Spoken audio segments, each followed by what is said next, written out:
Campagne de sensibilisation et d'information sur le fonds d'entretien routier du Burkina Faso. Objectif, faire connaître le FRB du grand public. Plus de 100 milliards de francs CFA pour lutter contre le sida, la tuberculose et le paludisme, mais à une seule condition, un dialogue national autour de ces maladies. Les responsables de la santé ont lancé cette concertation hier à Ouagadougou. C'est le menu de ce rendez-vous de l'actualité sur la télévision du Burkina. Bienvenue à tous, merci de nous suivre et surtout un bon appétit à vous si vous êtes à table. Nous ouvrons ce journal par l'inhumation du soldat burkinabé à MINUSMA décédé au Mali le 30 juin dernier. La dépouille du lieutenant Christian Savadogo est arrivée au Burkina Faso le 7 juillet et hier, dans l'après-midi, il a été conduit à sa dernière demeure par la hiérarchie militaire ainsi que de nombreux parents et amis. Bouma Ernest Nebier. C'est ici, au cimetière de Bonguin, que repose désormais le lieutenant Christian Savadogo, mort au Mali. Christian Savadogo faisait partie du bataillon Badea 2 déployé au Mali pour le maintien de la paix. En effet, c'est au cours d'une mission d'escorte au nord Mali, le 30 juin dernier, que le bataillon a été victime d'un attentat, causant ainsi la mort de ce jeune lieutenant de 29 ans. Né à Béré dans la province de Zunwego, Christian Savadogo a été incorporé dans les forces armées nationales le 1er mars 2003 après ses études au Britannique militaire de Kadiogo. Son ardeur au travail a valu son admission en stage de formation d'officier dative d'artillerie sol-sol canon en Allemagne. En fin de formation, le lieutenant Savadogo Fassouende Victor Christian du BCH GCA a été muté à l'armée de terre et affecté au régiment d'artillerie pour compter du 20 février 2013 à Kaya. Il est désigné chef de section mortier au sein du bataillon Badéan 2, déployé au Mali pour compter du 23 janvier 2014. Le jeune officier dynamique, loyal et plein d'humanisme que nous pleurons aujourd'hui a eu l'estime des éléments du corps. La réconciliation en fait du peuple malien. Voilà, donc c'est toujours de belles actions. Tous les jours, on pose de belles actions. Et ce jeune-là, il en posait tous les jours, surtout en tant qu'officier. C'est un chef, c'est un leader. Sa disparition est une grande perte pour le régiment d'artillerie et partant pour toute l'armée nationale, a laissé entendre la hiérarchie militaire. Nous sommes aujourd'hui en train de rendre un dernier hommage au lieutenant et je présente, je profite de l'occasion de votre antenne pour présenter mes condoléances à sa famille et surtout à sa jeune famille. Le lieutenant Savadogo, c'est un jeune officier. C'est un élément neutre comme tous les militaires qui y sont déployés. Et nous sommes au Mali justement pour défendre la paix là-bas parce que nous y avons intérêt, et ça il faut le dire concrètement, puisque nous partageons avec ce pays frère 1300 km de frontières. Avant son inhumation, une messe a été célébrée à son intention à l'église au camp Sangoulé-la-Mizana. Le lieutenant Christian Savadogo s'en est allé, laissant derrière lui une femme inconsolable et un enfant. Oui, que la terre du Burkina Faso lui soit légère. Autre point de l'actualité, faire connaître le fonds d'entretien routier du grand public, c'est l'objectif d'une vaste campagne de sensibilisation et d'information lancée ce matin à Ouagadougou. Le plan de communication mis en place devrait donner une plus grande visibilité aux activités de ce fonds mis en place pour le financement et l'entretien du réseau routier du Burkina Faso. Quelles sont les actions qui seront menées durant cette sensibilisation? La réponse avec Moumouni Soubega. Le fonds d'entretien routier du Burkina est une initiative du gouvernement. Le financement du réseau routier du pays est l'une de ses missions. C'est une mission qui implique les usagers, mais il ressort que seulement 38% de ces usagers connaissent ce fonds. Au regard de la mission importante qui est de financer l'entretien routier sur l'ensemble du territoire, au regard de l'importance des routes dans notre pays, dans l'économie de notre pays, il est nécessaire de faire une véritable campagne de communication si on veut réellement atteindre les objectifs qui sont de faire de telle sorte que les routes soient les piliers du développement de notre pays. Un plan de communication accompagne cette campagne. Question de permettre à ces fonds d'assurer un ancrage et un accompagnement institutionnel pour l'atteinte de ces objectifs. La préservation des infrastructures routières est un défi majeur pour le Burkina Faso. Notre pays est sans accès immédiat à un littoral maritime, mais constitue un carrefour de transit pour plusieurs de ses voisins.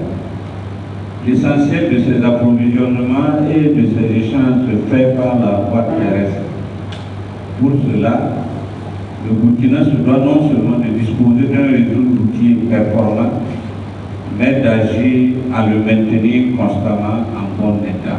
La campagne va durer 4 mois et se déroule sur toute l'étendue du territoire national. Elle vise également à responsabiliser les usagers sur l'entretien, la protection et la sauvegarde de ces patrimoines communs. Et puis sachez que le Burkina Faso va disposer de plus de 100 milliards de francs CFA pour lutter contre le sida, la tuberculose et le paludisme, mais il y a une exigence à cela, celle de tenir un dialogue national autour de ces maladies. Le ministère de la Santé a convié les acteurs à la mise en place de ce cadre de concertation. Cela s'est passé hier à Ouagadougou. Claudine Bikaba.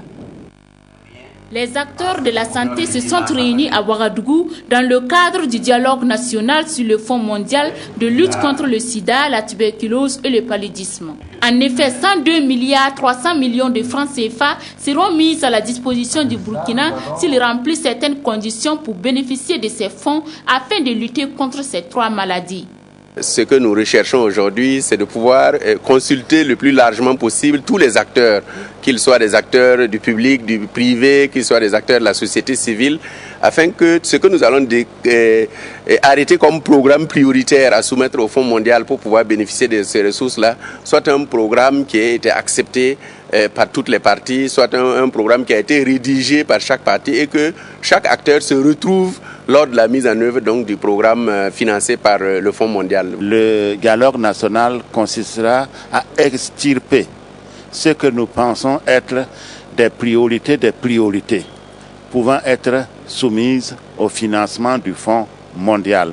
Ces acteurs vont donc échanger sur ces maladies, mais aussi sur le renforcement du système de santé. Les partenaires comme l'OMS accompagnent le Burkina dans sa quête de ces fonds. Notre rôle premier, c'est d'appuyer les instances nationales à mettre en œuvre, à se préparer et à bien mettre en œuvre le financement qui sera mobilisé par le Fonds mondial. Alors pendant tout ce processus, nous sommes aussi partie prenante et nous sommes aussi responsables pour le résultat qui va sortir de travaux. On est en train de participer aux travaux comme tout le monde. On va apporter notre contribution pour permettre au Burkina de présenter une bonne proposition qui passera facilement et qui sera financée rapidement pour qu'on puisse se mettre au travail. Il est attendu donc de ces acteurs des échanges fructueux et enrichissants pour réussir la mobilisation de ces 102 milliards 300 millions de francs CFA pour le bien-être des populations.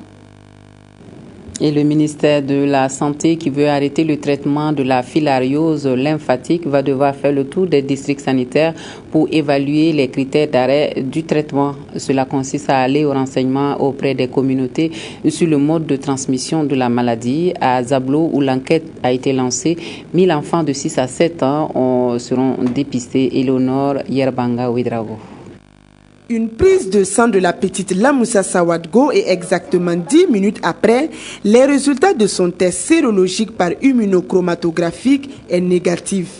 Signe que le niveau de transmission de la filariose lymphatique est quasi inexistant à Zablo, un village situé à 7 km de Kaya, dans le centre-nord. Ces tests sérologiques qui concernent les enfants de 6 et 7 ans sont une enquête communautaire dans les districts sanitaires où la prévalence de microfilarémie est à 1% dans les sites sentinelles et de contrôle et où les populations ont pu bénéficier d'au moins 5 tours de traitement de masse des critères d'arrêt du traitement contre la filariose lymphatique.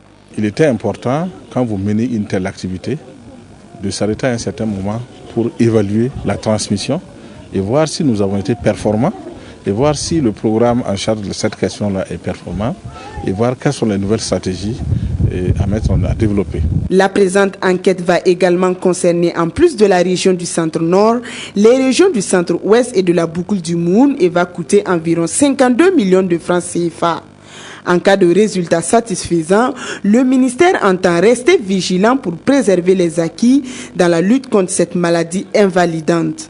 Même si nous arrêtons le traitement de masse, cela doit nous inviter, nous commander du moins, à travailler, à être encore plus vigilants et renforcer la surveillance pour que cette maladie n'émerge pas. Parce que quand vous arrivez à un seuil d'élimination, je crois que le plus dur, c'est de surveiller pour qu'il n'y ait plus de nouveaux cas. Déjà 22 districts sanitaires des régions des Cascades, du plateau central, des hauts bassins du Nord et du Sahel ont bénéficié de cette évaluation avec des résultats concluants et ont conduit à l'arrêt du traitement de la maladie.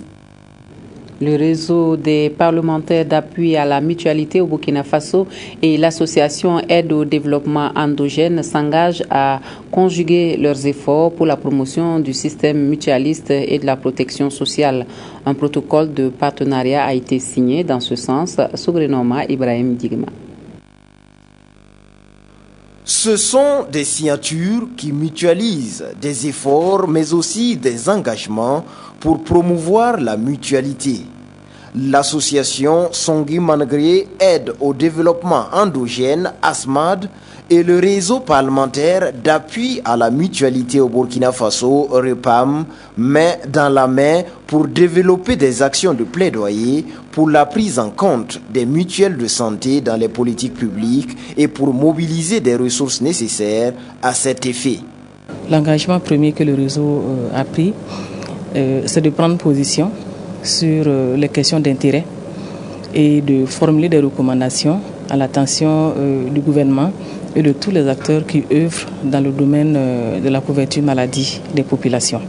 Le réseau parlementaire d'appui à la mutualité au Burkina Faso, porté sur les fonds baptismaux il y a seulement un an, trouve en l'organisation non gouvernementale ASMAD une alliée de taille puisque plus expérimentée et bien connue sur le front mutualiste. L'ONG ASMAD est active depuis près de 20 ans sur les questions de la mutualité. Nous pouvons dire que nous disposons d'une expertise sur les questions de mutualité et dans ce partenariat, nous nous engageons donc à accompagner le réseau. Cette signature de protocole de partenariat entre les élus nationaux et l'organisation non gouvernementale ASMAD tombe à pic. Elle intervient en effet au moment où le Burkina Faso et les autres pays de l'UEMOA s'engagent pour la mise en place de l'assurance maladie universelle et la promotion du bien-être social.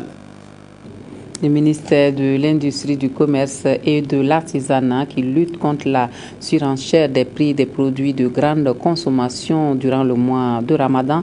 L'opération de contrôle des prix est arrivée à Bobo-Dioulasso et les boutiques et magasins de la ville de Sia sont passés au peigne fin par les agents de contrôle. Kadou Romenki. C'est ici, à la direction régionale de l'industrie, du commerce et de l'artisanat de la région des Hauts-Bassins, qu'a été lancée l'opération contrôle spécial Ramadan.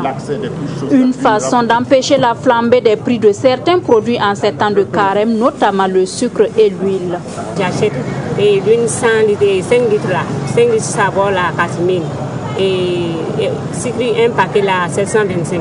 Pour les produits qui sont produits, qui sont faits ici, on a des prix à ne pas dépasser. Et que pour l'instant, tous ceux qu'on a contrôlés sont dans cette fourchette. Maintenant, pour les produits importés, on attend les documents justificatifs pour voir, puisque c'est à travers ces documents qu'on pourrait savoir si les prix sont respectés. Si les prix ne sont pas respectés, le commerçant s'expose à des sanctions. Les sanctions sont d'ordre pécuniaire et puis ça peut aller jusqu'à des peines privatives de liberté. Le contrôle se décline en plusieurs phases. Il y a les grossistes, il y a les détaillants, il y a les importateurs. Tout le monde sera visité. Cette tournée a permis aux agents contrôleurs de mettre la main sur ce lot de produits périmés dans cette boutique. Il faut également noter que les prix des différents produits varient relativement d'une boutique à une autre. Mais pour les produits Made in Burkina, les prix à ne pas dépasser sont de 800 francs le litre d'huile et de 750 francs le paquet du sucre. En cas de surenchère, le vendeur peut être dénoncé au 80 0011 86. Et puis en politique, le parti d'Alain Zoubga a mobilisé ses militants et sympathisants à Réau dimanche dernier autour du rôle place du militant dans l'implantation de l'autre Burkina, parti pour le socialisme et la refondation. Le but étant d'éveiller en eux une conscience politique. Le parti a par ailleurs affiché ses ambitions pour la défense des différents groupes sociaux. Nous suivons Jonas Wemba. Place de la Nation à Réau, ce dimanche 6 juillet, le bureau politique national de l'autre Burkina, Parti pour le socialisme et la refondation PSR, rencontre ses militants de la province du Sanguié. Une rencontre qui rentre dans le cadre de la formation citoyenne de l'ensemble des membres de la dite structure. Et à ce titre, il s'est agi pour eux de situer les responsabilités de chacun dans l'enracinement du parti dans la localité. Ils ont réitéré à l'occasion leur conviction commune d'aller vers le changement. Si vous avez des structures qui fonctionnent, vous avez une base, vous pouvez espérer gagner au niveau des élections. C'est pour cela que nous disons, c'est vous militants, c'est vous qui avez un rôle à jouer, si vous avez une place particulière pour que l'autre Burkina soit un parti implanté dans toutes les régions du Burkina. Nous le faisons progressivement parce que c'est une question de moyens aussi. Ce n'est pas toujours facile de mobiliser les gens, mais lorsque nous avons pris goût, nous nous sommes dit, nous ferons l'effort tout le temps pour que tout cela soit une réalité. Donc le thème est assez simple, c'est un thème pragmatique. On ne peut pas aujourd'hui évoluer si on n'a pas de structure fiable. Et si le combat politique se mène, chacun pourra gagner le oui ou le non, parce que ce sera le peuple qui pourra trancher dans un sens comme dans l'autre. Cette conférence publique a été une tribune idéale pour le président du PSR, Dr Alain-Dominique Zoubga, de présenter le bureau politique provincial du Sanguié, bureau composé de 22 membres. Cette équipe, conduite par Balelma Bazier, a pour mission de rallier le plus grand nombre aux idéaux de l'autre Burkina, PSR. Et pour terminer, on parle mondial 2014 football et nous revenons sur cette humiliation du Brésil sur le score de 7-1 par l'Allemagne. Une déculottée historique qui prive le pays organisateur d'un 6e sacre à domicile. Voilà, et c'est ainsi qu'on s'arrête ici donc pour l'actualité de la mi-journée sur la télévision de Burkina. Merci à vous de nous avoir suivis. Excellent après-midi à tous et à toutes. À demain.